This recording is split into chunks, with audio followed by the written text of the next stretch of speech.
Silver gang, we finna blow out, yeah. Silver gang, we finna close out, yeah. Silver gang, yeah, we finna blow out. We have cell phones, but you know what else we have? We have multiracial working class solidarity.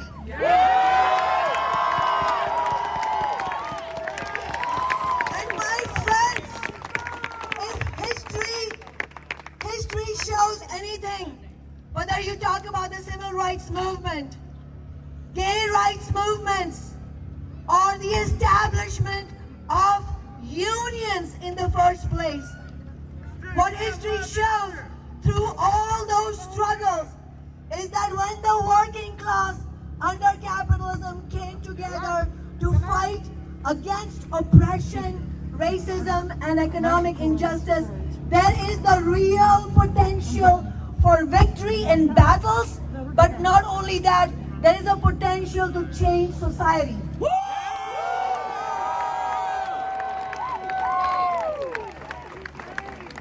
I think, nothing is going to come easy to us, because it's never a case under capitalism that you make rational points and the people at the top say, oh, what you're saying makes sense. We shouldn't have such a terrible society. No, we're going to have to fight, right? But fighting needs that multiracial solidarity, but it also needs strategy.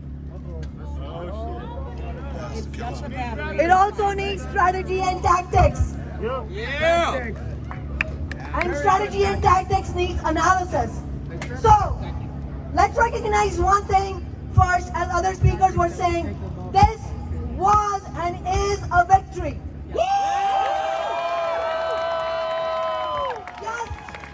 Yes, it was only one battleground, but it was a key battleground. Because what we forced to push back was not just the police force. It was more than that.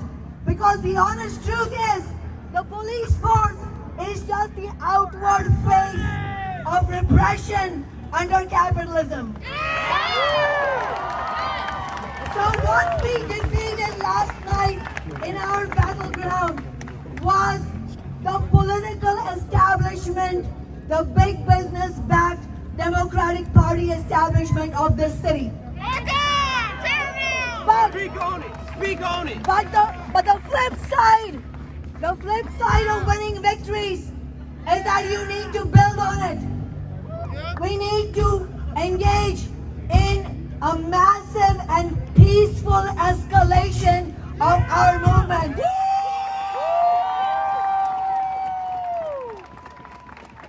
And I speak to you with experience all the way from the Occupy movement 9 years ago, that unless we fight hard, we don't win. And so, and I'm going to come to the demands in a second, but if we want to win anything that gives us substantial gains for our black and brown communities and for the working class as a whole, like, for example, defunding police by 50%, and investing in restorative justice, that is a substantial demand, right? But to win it, to be honest, to win it, we will need to build an even more powerful movement than we have today. Because, unfortunately for me, I have to spend a lot of time around corporate politicians. And I will tell you from first-hand experience that when the first movements emerge, you will hear a lot of rhetoric, a lot of promises. They will even shed crocodile tears. But winning something major will require such a powerful movement that is capable of changing the balance of forces between ordinary people and the political big business-backed establishment. So, one of the things I wanted to share with you is for you all to join me and other community leaders at full public meeting at 6 p.m. tomorrow at Cal Anderson Park.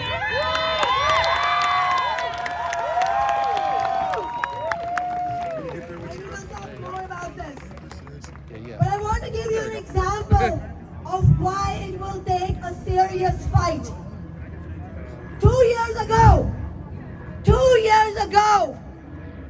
there was a police contract up for a vote. It was a bad contract. It was a racist contract. It was going to roll back the limited accountability measures that were hard fought for by community members. And the community spoke with one voice and pleaded with Mayor Durkin and the City Council, please vote no. What do you think happened? They did it anyway. What did she do? It's not just about her though. She of course was championing the contract. But here is what I want to share with some of you who may not know what happened. What did she do? The City Council at that time was majority people of color, like me. And yet, I was the only no vote on that contract. We have to remember that, what builds the movement is not people who are in power that may look like you or me, but it's people who have shown through their actions that they are in solidarity with ordinary people and marginalized communities.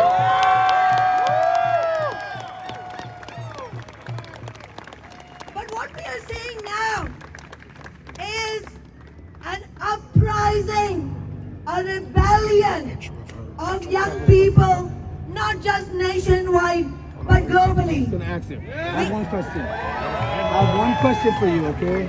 My question is, and it deals with the whole society in Seattle, okay? I'll call you back. 3rd Avenue and McDonald's down there where people finally got shot before you made a big presence in police, and you allow this council, they allow people to shoot up heroin on our streets. That has to stop. I agree. Look, I got a question. look, it's not a question of convincing me. I wouldn't be here if I was not on your side and if I was not an activist and an organizer myself. She must be famous. The question is, are we going to build a movement strong enough to overcome the power of those who are not on our side? And some of them are not going to be on our side because they agree with us, but simply will vote the right way because they cannot overcome the power of the movement. And that's what we have to be about. It is not about convincing people at the top, because people at the bottom are already on our side. So let's build their power. And so if we are going to win anything like defund police by 50%, then we have to continue building this movement. And I have already said, my office will bring the legislation to defund police by 50% and fund restorative justice. Dissolve the force, fuck their union. Dissolve the force, fuck their union. I have a question. Yes.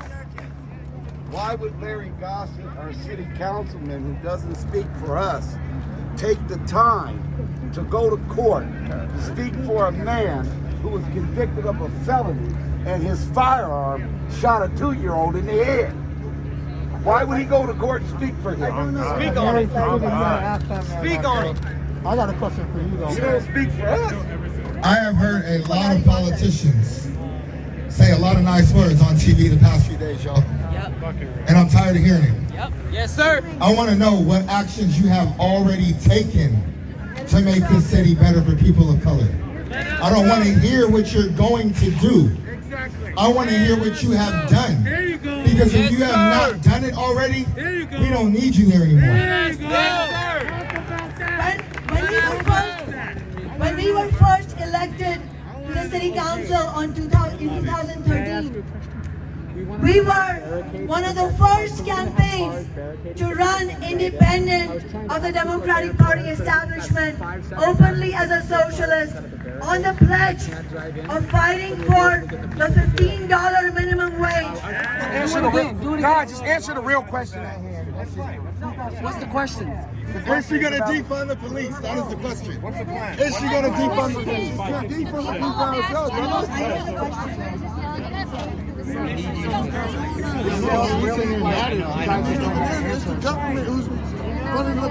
I just want to hear. She has the right. She can speak over everybody. What are you talking about? I just want to hear her name and what she's doing and why is she doing it. I just want to hear her name. Why is she representing 3rd District? Why is she doing that?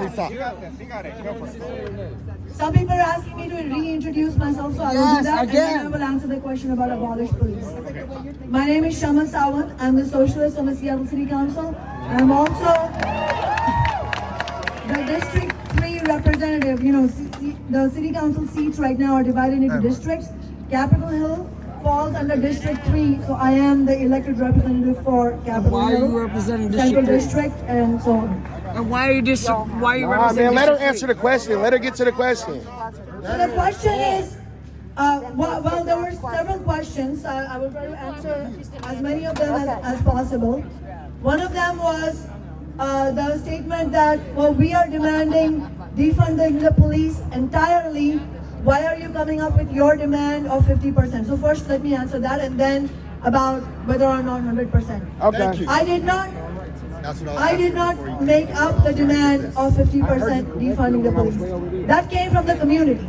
Now, it's no surprise that different sections of communities and movements have different demands. That's a very common thing. When you're building movements, different people will come up with different demands, and there are community members, many, thousands of them who have, and these are black community members and leaders and organizations who have said, we want defund the police by 50%.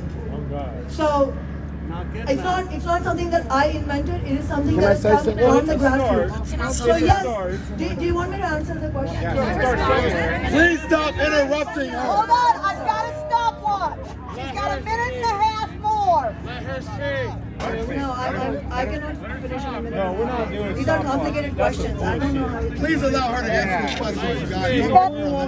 Let her talk. If we want her to talk, let her talk. I said let her talk. If we want her to talk, let her talk. We gave her the mic for a reason. Our community. Please, as a black person, I want to hear her talk. Take accountability. As a black person, I want to hear her talk so we can hold her accountable. Please shut up. As a socialist, I am fighting for a society entirely free of oppression. So absolutely, that implies that as socialists, we are fighting, meaning not just me, but everybody in Socialist Alternative in my organization, we are fighting for a society that is free of any kind of repression or oppression, meaning no police that we have here. But the problem is that it's like Malcolm X said, you can't have capitalism without racism, meaning that as long as you have a system like capitalism that is based on, capitalism has in its DNA oppression, because capitalism's purpose is to have a deeply divided society where a sliver at the top can benefit hand over fist, generation after generation, at the expense of the rest of society. But in order to keep that rest of the society from rebelling every day, it is necessary for the capitalist class to keep all of us at the bottom divided. And that is why you can never have a system, you can never have zero police and elimination of racism and oppression on the basis of capitalism. So I absolutely am fighting for a society free of racism, free of sexual violence, free of oppression, free of the police. But that will only happen when we fight for a socialist revolution. So remember, I was try to fight for a social revolution. Bernie Or you Sanders may has disagree with what I'm saying, but you're not going to get bullshit from me. And I respect you. I am not going to make I false respect promises. I am not one of those politicians who will tell you that we can dismantle the police on the basis of capitalism. Any politician, whether in Minneapolis or in Seattle, who is telling you that the police force can be dismantled under capitalism is bullshitting you. You're right. The only way we can have a society free from oppression is if we fight against capitalism itself and fight for global socialism. But so building movements and having accountable leadership starts with demanding that leaders and the rank and file of the movement start from a truthful starting point. Okay? That's the reason you will not catch me saying abolish police or defunding 100%. Not because I don't believe in it, but because I know what it will take to win it. What? So let's and another item of no bullshit. Winning 50% defund is going to be goddamn hard. Because overcoming the opposition of the establishment is going to be hard. We are going to need a fighting movement to win it. Do you know why? Because it is not just the politicians. The politicians are cogs in the machine. They serve the multi-millionaires and the billionaires who are never going to agree to a society free of policing. Because they need the police to keep us repressed. Because if we weren't, we would be fighting for our rights far beyond what we have won. Fight the power! Fight the power! Fight the power! Fight the power! Silver game, we finna blow out, yeah. Silver game, we finna close out, yeah. Silver game, yeah, we finna blow out, yeah. Silver game, yeah, we finna close out, yeah. Making all these YouTube videos, yeah.